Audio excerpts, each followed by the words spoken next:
Masayang araw po mga ka-PL. O eto, breaking news mga kababayan. Mula po ito mismo sa Facebook page ni Junior Bangag. Siya ho mismo ang nagbalita nito sa atin mga kababayan na di umano ay nasa kote na si Saldico at ngayon nasa kustodiya po mga kababayan ng Czech Republic. Para sa kanila itong balitang ito, big fish na big fish. Para sa kanila mga kababayan, para kay Junior Bangag. Pero kung ako po ang tatanungin, 1 to 10, nasa 3 lang, 3. Bakit? Bakit hindi ako natutuwa, mga kababayan? Una, hindi ko masasabing big fish si Saldico. Meron pang mas big fish sa kanya, mga kababayan, na nasa laya pa. At ang masaklap, nasa Pilipinas lang. Kung nahuli po nila ang isang Saldico na nasa ibang bansa, paano pa kaya itong nasa Pilipinas? Bakit hindi po nila mahuli-huli? O, yun po ang katanungan dun eh. O, ito po ang mismong sinabi niya. Basahin ko ho sa inyo mga kababayan. Breaking news lang po ito. Short video lang po muna tayo para hindi lang po mapanis itong bagong isyo no. Bongbong Marcos na page mga kababayan ha, 12 minutes mula po nung makita ko itong video ito. Nahuli na si Saldico. Ayan ha, he is now detained and Prague after crossing into the Czech Republic without proper documentation and is currently in the custody of Czech authorities mga kababayan. Nasa Czech Republic po mga kababayan si Saldico, nahuli di umano ito habang papatawid di umano mga kababayan sa sa papuntang Czech Republic nga na walang kaukulang dokumento, kulang sa dokumento. Yan po ang naging dahilan mga kababayan. We are in close coordination with the Czech government and ensure that all legal processes are followed and to arrange for his return to the Philippines at the soonest possible time. Paano kung sa Czech Republic pa ito makakuha ng ano nga yun mga kababayan? Ano nga yun? Nakalimutan ko. Ayun! Political asylum, mga kababayan, pambira naman talaga. Pasensya na po. Nagsisimula na po ang edad na tumataas, kaya nagiging makalimutin na rin po, mga kababayan. Nagkikipag-tulungan na di umano sila, mga kababayan. Nagkikipag-kooperasyon na sila sa Czech government para sa mga legal na mga proseso, mga kababayan, at maisaayos ang pagbabalik ni Saldico sa ating bansa. We will keep the public informed as development unfold. Talaga lang baka mamaya baka mamaya doon pa lang kinunsabo na ninyo. Mga kababayan at higit nga sa lahat, baka doon pa sa Czech Republic yan, mga kababayan, makakuha ng asylum. Edi, pikat na naman sila. Ano sabihin sa kanila ng Czech Republic, teka, ba't namin ito iuwi sa inyo? Nangangailangan pala ito ng asylum. Baka mamaya, gurgurin lang ito sa bansa ninyo. Aba, tanggapin na lang namin itong mama na ito. Yari na. Inunahan niya na po ng balita, mga kababayan. Inunahan niya na po ng yabang. Nahuli na si Saldico. Nasa Czech Republic na siya. Malaman-laman natin, mga kababayan. Oh, ayaw ibigay sa atin. Kasi may asylum na o patay na. Kita nyo na, mga kababayan?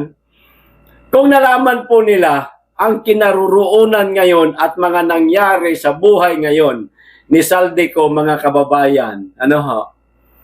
Eh bakit hindi po nila kayang alamin na kung sino talaga ang pinaka-mastermind ng mga nangyaring nakawan sa kaban ng bayan, mga kababayan, na hanggang ngayon pilit po nilang pinagtatakpan. Kaya ayan, napakasigasig po ng kanilang mga attack dog, ng kanilang mga palamunin ng mga kongresista, mga kababayan, sa impeachment ni BP Inday Sara. Kasama ho kasi yan eh. Sa smoke screen, kasama rin yan si Pastor Kibuloy, si Tatay Digong, lahat po ng mga tao na kilala po sa ating bansa. Kaya po nila hinawakan at ayaw ho nilang bitawan kahit hindi naman po napapatunayan yung mga kasalanan na tawag nito, ibinabato o ipinupukol o yung ibinibintang ho sa kanila, no, mga kababayan, hinahayaan po nilang nasa loob, manatili sa loob. Oh, ayan po, mga kababayan. Kasi mahirap na pag ito nagsalita, nako, mas maraming maniniwala, lalo na si Tatay Digong at saka si Pastor, mga kababayan. Magkaibigan yan, dalawa na yun eh. Imposibleng nalalaman ng isa, hindi alam ng isa. O, di ba, mga kababayan? Idadaan lang ni Pastor sa mga pagwawali yan, mga kababayan eh. No? Sa pagsambang ginagawa nila, maiintindihan na ng tao yan eh. Di ba? Napakaraming mga pari nga ngayon na dinadaan lang sa wali ang mga pagbanat sa kasalukuyang administrasyon, mga kababayan. Di ba? Napakaraming pari. Yung iba nga, lantaran talaga kung sumuporta kay Tatay Digong. Dahil kitang-kita nila at alam nila, nauunawa nila na napakalala na ng korupsyon sa ating bansa, mga kababayan. Ako, kulang si Saldico. Yung iba, nasa laya, nasa Pilipinas lang, hindi po nila kayang tukuyin. Meron po silang, kumbaga, iniingatan na ayaw nilang malaman ng sambayan ng Pilipino. Kaya nagtatakipan na lang sila sa mga nakawan na nangyayari sa kaban ng bayan, mga kababayan. Pero si Saldico, nabalitaan kaagad nila at makikipag-ugnayan na sila para mapauwi ng bansa. O di mabuti. Sige, okay yan. Kung sakali na makauwi si Saldico sa ating bansa, sana wag niyong dagdagan ng maleta, ha? Mahirap na, baka mamaya eh. Doblehin nyo yung, yung maletang natanggap ni Saldico. Para lang bumaliktad. Para lang iba ang sabihin sa kabila ng kanyang mga naging pasabog sa flood control scam na ito na dawit lahat. Pangulong Marcos, asawa niya si Charis naman, si Sandro, ayan, sabi po ni Saldico yan, mga kababayan, di po ba? Martin Romualdez, binanggit niya ho yan eh, di ba, mga kababayan? Mabuti yan kung magsasalita ng maayos at hindi pangakuan ba? Walang pangako, nayaan mo, manahimik ka lang, umuwi ka ng Pilipinas, wag ka na lang makinig sa mga nagtatanong sa'yo, wala kang sasabihin, yung mga sinabi mo, bawiin mo, o baliktaran na, mga kababayan. Tapos, ang magiging kinalabasan, nako, paano nilalaruin kaya ito, na baka pati yung mga nangyayaring investigasyon ngayon sa impeachment, isasakay nila kay Saldico, mga kababayan. Baka gumawa ng panibagong script. No? Baka lang naman, baka gumawa ng panibagong script para idawit si Inday. Ako po, ewan ko kung paano nila gagawin, ha? Yan lang naman po naiisip natin. Naiisip lang. Natatakot na ho kasi tayo, mga kababayan. Bakit? Bawat kibot po nitong mga ito, dadawit po nila ang mga Duterte. Lalo na ngayon sa impeachment ni Inday Sara. Nako, mga kababayan, baling-bali na nga ang batas eh. Bendalo na nga ang nangyayari, mga kababayan eh. Yan pa kayang simpleng pagpaparatang hindi kayang gawin? Napakadali po. Iparatang yan, mga kababayan, lalo na. Kanila po ang kapangyarihan ngayon. Kung lang naman, kung mangyayari lang naman. Sana nga hindi. Para kung ano man ang laban ngayon ng ating pangalawang Pangulo, etong impeachment, wala ito. Panis ito sa kanya. Dahil nagkanda mali-mali na si Madriaga. Di ba, mga kababayan? Mali na po yung mga sinasabi niya.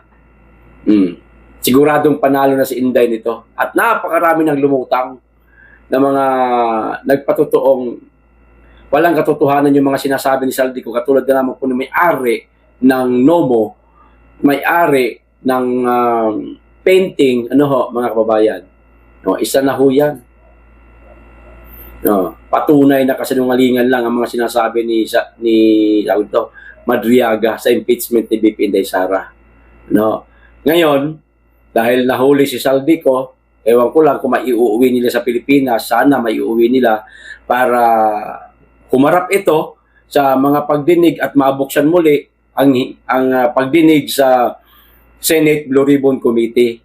Doon niya mismo ikanta yung mga sinabi na niya sa social media, mga pasabog niya. Huwag sana mabago ang script, mga kababayan. Sana walang bumaliktad. Baka, natatakot ako, nasabi ko pa din sa inyo, na baka mayroong bumaliktad. Hindi ko po alam kung anong klaseng baliktad yun eh. Kasi sinabi lang po sa atin ng ating butike na kaibigan, mga kababayan. Mayroon di umanong babaliktad. Naku, baka, wag naman sana. Mapopornada pa, mga kababayan. Okay, hanggang dito lang po. Maraming salamat. Mag-iingat kayo lagi at higit sa lahat, mahalin natin ang Pilipinas.